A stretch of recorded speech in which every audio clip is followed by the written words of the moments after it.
নাগৰিক কৰ্তব্য প্ৰশ্ন ভাৰতীয় সংবিধান নাগৰিক কৰ্তব্য কি ব্যৱহাৰ কৰা হৈছে? উত্তৰ সংবিধানে গোটেই ভাৰতবৰ্ষৰ বাবে এখন ধৰণৰ নাগৰিক কৰ্তব্য ব্যৱহাৰ কৰিছে। ভাৰতবৰ্ষৰ নাগৰিক হ'বলৈ হ'লে এজন লোক জন্মই ভাৰতীয় পিতৃ-মাতৃৰ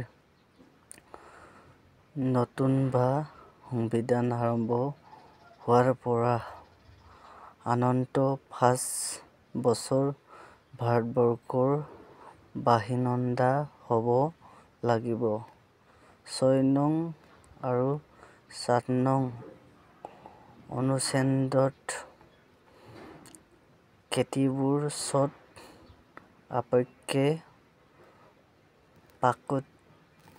পাকিস্তানৰ পৰা উৎখাত হোৱা প্ৰব্ৰজনকাৰীকো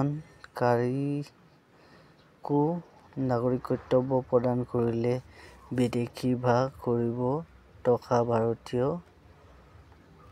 লোকে সেই দেশত থকা ভাৰতীয় কূটনীতিক অথবা বিদেশী প্ৰতিনিধিবৰ্গৰ সুযোগ নিজে পঞ্জীয়নভুক্ত কৰি নাগৰিকত্ব লাভ কৰিব পাৰে।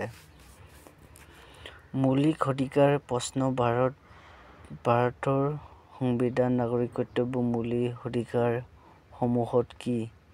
উত্তৰ মৌলিক অধিকাৰসমূহত ১ নং সমতাৰ অধিকাৰ, স্বাধীনতাৰ অধিকাৰ, ৩ নং শোষণৰ বিৰুদ্ধে অধিকাৰ, ৪ নম্বৰ ধৰ্মীয়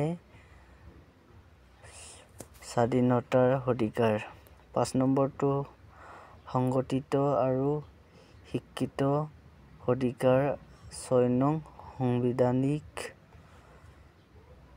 সংৰক্ষণৰ অধিকাৰ।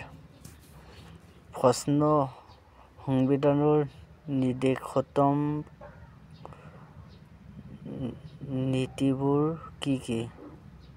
উত্তৰ নিৰ্দিষ্টতম নীতিসমূহক দেশ চৰকাৰৰ মৌলিক কৰ্তব্য হিচাপে বিবেচনা কৰা হয়।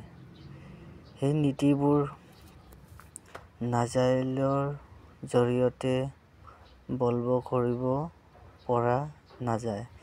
সেই নীতিবোৰৰ মতে ৰাষ্ট্ৰৰ জনসাধাৰণৰ কল্যাণৰ স্বাৰ্থে সামাজিক, অৰ্থনৈতিক আৰু ৰাজনৈতিক ন্যায় সুনিশ্চিত কৰিবলৈ ৰাষ্ট্ৰীয় জীৱনৰ সকলোবোৰ অনুষ্ঠানকে আগুৰি এক সমাজ ব্যৱস্থা গঢ়িবলৈ পুৰুষাৰ্থ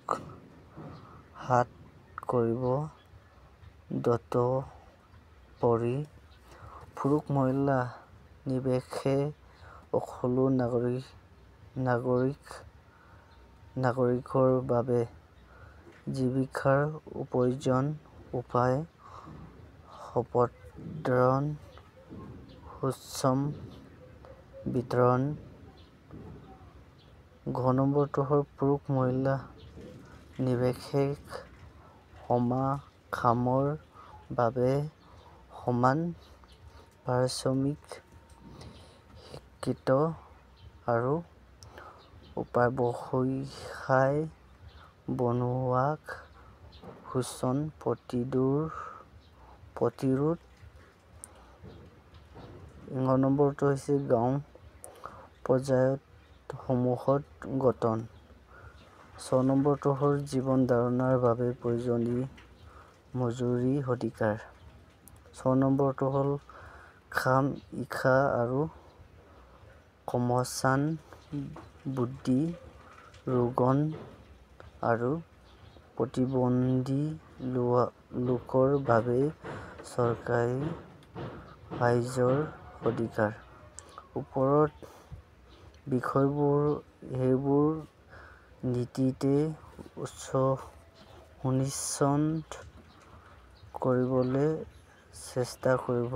ইয়াৰ বাহিৰে ৰাষ্ট্ৰীয় আন্তঃৰাষ্ট্ৰীয় শান্তি আৰু নিৰাপত্তাও জাতিসমূহৰ মাজত ন্যায়সঙ্গত আৰু অন্যতম নৈতিক সম্পৰ্ক অটুট ৰাখিবলৈ চেষ্টা কৰিবি। প্ৰশ্ন: মৌলিক অধিকাৰ নিষেধাজ্ঞা নীতিৰ মাজত কি পাৰ্থক্য আছে? উত্তৰ: মৌলিক অধিকাৰ আৰু নিষেধাজ্ঞা নীতিৰ মাজত মূল পাৰ্থক্য হয় যে প্ৰথম বিধি আদালতৰ দ্বাৰা বলৱৎ কৰিব পৰা যায়, কিন্তু দ্বিতীয় বিধি ন্যায়ালয়ৰ দ্বাৰা নিৰপেক্ষ কৰিব পৰা নাযায়।